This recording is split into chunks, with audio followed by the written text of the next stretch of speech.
Hello বন্ধুরা, আপনারা সবাই কেমন আছেন? আশা করি ভগবানের কৃপায় ভালোই আছেন। তো আজ আমি ঘরোয়া সহজ পদ্ধতিতে শঙ্কর মাছের আলু দিয়ে ঝোল বানিয়ে আপনাদেরকে দেখাবো। প্রথমে মাছগুলোকে আমি আগে থেকেই ধুয়ে কেটে লবণ, হলুদ, লঙ্কা গুঁড়ো মাখিয়ে রেখেছিলাম। গ্যাসের চুলায় কড়াই বসিয়ে দিলাম। কড়াইটা একটু গরম হয়ে গেলেই আমি পরিমাণ মতো তেল দিয়ে দিলাম। খুন্তির সাহায্যে তেল কড়াইয়ের চারিপাশে লাগিয়ে নেব, যাতে মাছ দেওয়ার সময় কড়াইয়ের গায়ে আটকে না যায়। এবার কিছুটা পরিমাণ মাছ আমি গরম তেলের মধ্যে ছেড়ে দিলাম। সব মাছ একসাথে দেব না, কারণ কড়াইয়ে মাছগুলো একসাথে দিলে ভেঙে যাওয়ার সম্ভাবনা থাকতে পারে। 2 পিঠ মাছ ভালো করে ভাজা হয়ে গেছে। এবারে একটা পাত্রে তুলে নেব। আর টাটকা মাছ বেশি ভাজলে শক্ত হয়ে গেলে খেতে ভালো লাগে না, তাই যখন মাছ ভাজবেন মিডিয়াম আঁচে ভাজতে হবে। একইভাবে বাকি মাছগুলোও ভেজে তুলে নেব। এবার ওই একই তেলে বড় সাইজের একটা আলু লম্বা করে কেটে নিয়েছিলাম, ওই আলুগুলোই এবার তেলের মধ্যে দিয়ে দেব।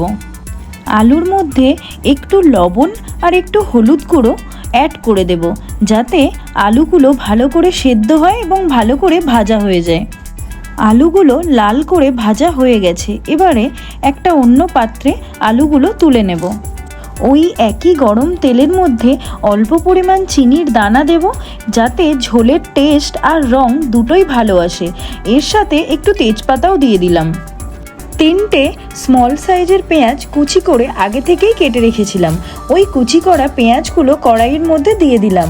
তারপরে তেলের সাথে পেঁয়াজ কুচিগুলো ভালো করে মিক্স করে নিলাম।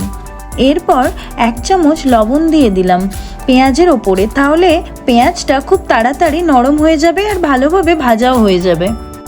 অলমোস্ট পেঁয়াজ ভাজা হয়ে গেছে। এরপরে একটা মিডিয়াম সাইজের টমেটো আগে থেকে কুচি করে রেখেছিলাম, ওই কুচানো টমেটোগুলো কড়াইয়ের মধ্যে দিয়ে দেব এবং টমেটোগুলো একটু নরম হতে সময় দেব। টমেটো পেঁয়াজ ভালো মতো ভাজা হয়ে এসছে। এরপরে আমি 1.5 চামচ আদা, রসুন, কাঁচা লঙ্কার পেস্ট দিয়ে দেব। দেখুন সুন্দর কালচে রং এসছে। এটা শুধুমাত্র চিনির দানা গরম তেলের ওপরে দেওয়ার জন্যই এসছে। এরপর হলুদ গুঁড়ো, লঙ্কা গুঁড়ো, জিরে গুঁড়ো, ধনে গুঁড়ো একসাথে কড়াইয়ের মধ্যে দিয়ে দিলাম। তার সাথে একটু পরিমাণ জলও অ্যাড করে দিলাম, যাতে গুঁড়ো মশলাগুলো পুড়ে না যায়। মশলা কষা হয়ে এসছে। ভেজে রাখা আলুগুলো কড়াইয়ের মধ্যে দিয়ে দেব এবং মশলার সাথে আলুগুলোকে ভালো করে কষিয়ে নেব।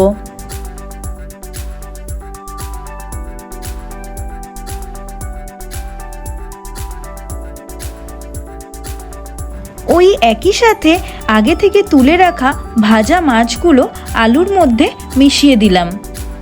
এরপর আলু মাছকে ভালো করে মিক্স করিয়ে আমি গরম জল দিয়ে দিলাম।